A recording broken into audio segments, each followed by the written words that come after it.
প্রায় 4014 বছর আগের কথা।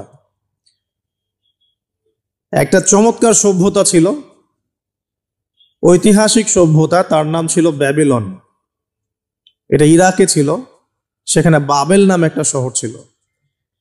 আমরা অনেকে জানি না যে বর্তমান বাগদাদ হচ্ছে সেই বাবেল নগরী।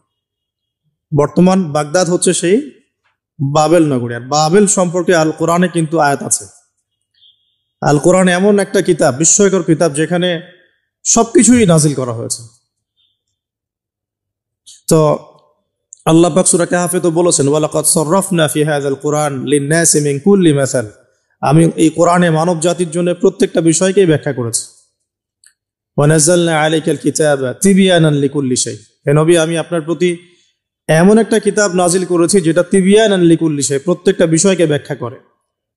যারা আহলে কোরআন ভ্রান্ত আকীদার অনুসারী, তারা কিন্তু এই আয়াত থেকেই দলিল পেশ করে যে কোরআন তো তিবয়ানান লিকুল্লি শাই, প্রত্যেকটা বিষয়ের ব্যাখ্যা।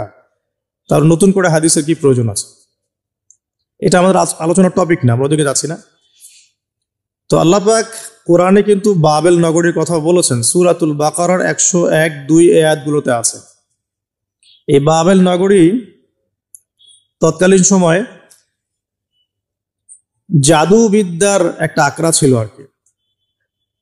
এর আগে আমরা জানি সুলাইমান আলাইহিস সালামের সময় ওই হারুত আর মারুত দুজন ফেরেশতাকে দিয়ে মানুষকে পরীক্ষা করা হয়েছিল। এই ঘটনাটা সূরা বাকারার 101-2 আয়াতগুলোর মধ্যে আছে, দেখে নিয়েন। আমি রেফারেন্সগুলো বলে দিলাম। এখানে এই বাবেল নগরীর কথাটা আছে, ঠিক আছে? তো এই নগরীতে প্রায় 4014 বছর আগে একটা ফুটফুটে সুন্দর শিশু জন্ম নেয়। দেখতে খুবই সুন্দর, অমায়িক, দেখলেই মানে মন কেড়ে নেয়ার মতো সুন্দর। এমন কিছু বাচ্চা থাকে কিন্তু দেখলে আদর করতে ইচ্ছা করে, মন কেড়ে নেয়ার মতো, ইউনিক, সবার চেয়ে আলাদা। এবং জন্ম নিয়েছে সে এমন একটা পরিবারে, যেই পরিবার তৎকালীন সময়কার যে জালেম শাসক নমরুদ, তার প্রধান পুরোহিত, তার নাম আজার।